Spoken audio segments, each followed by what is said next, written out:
In the annals of television absurdity, few moments rival the infamous hospital heart heist of One Tree Hill's fourth season. A scene so preposterously plotted it begged mockery from the likes of the Soup.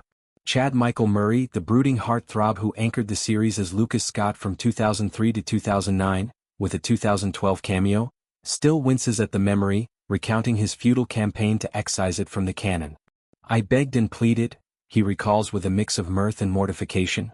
"Please, I don't need to be there. There is no need for Lucas Scott to be there." His protests fell on deaf ears, the writers doubling down on a sequence that transformed a tense transplant into a slapstick farce. Dan Scott's long-awaited heart en route via cooler tumbles to the linoleum, only to be snatched by a pot-poisoned pooch with the munchies. 13 years post-finale, fans hound Murray and co-star James Lafferty about it relentlessly, the clip a viral relic of soap-adjacent excess.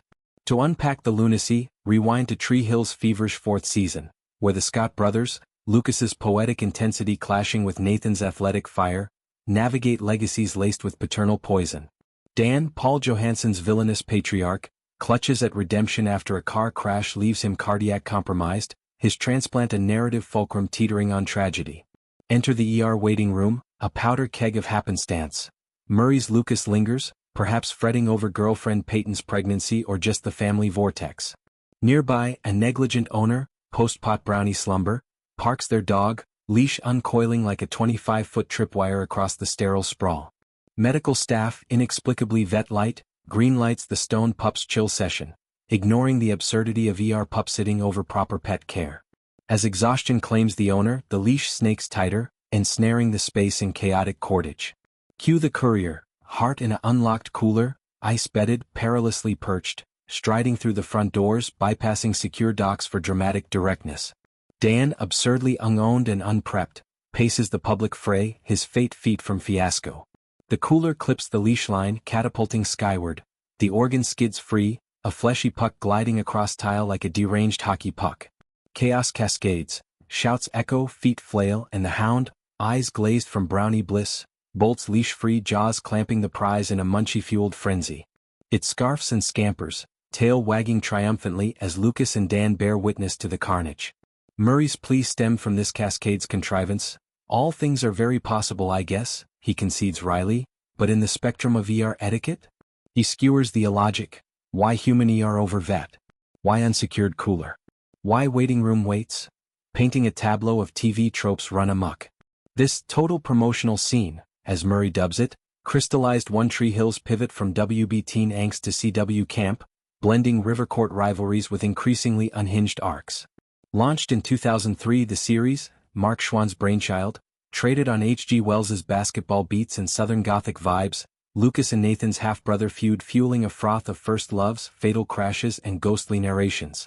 Murray's Lucas, the mixtape-making misfit with literary leanings, embodied aspirational brooding, his chemistry with Sophia Bush's Brooke and Hilary Burton's Peyton a love triangle lodestar.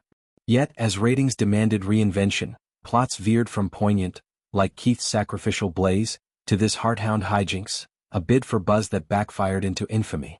Murray's discomfort wasn't diva-esque, it was actorly instinct, sensing the scene's sabotage of stakes. "If you really want to do it, fine," he capitulated, "but it's terrible."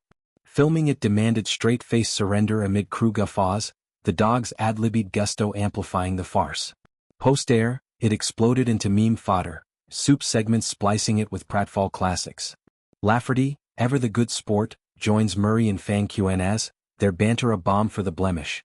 Yet this outlier doesn't eclipse the show's shine.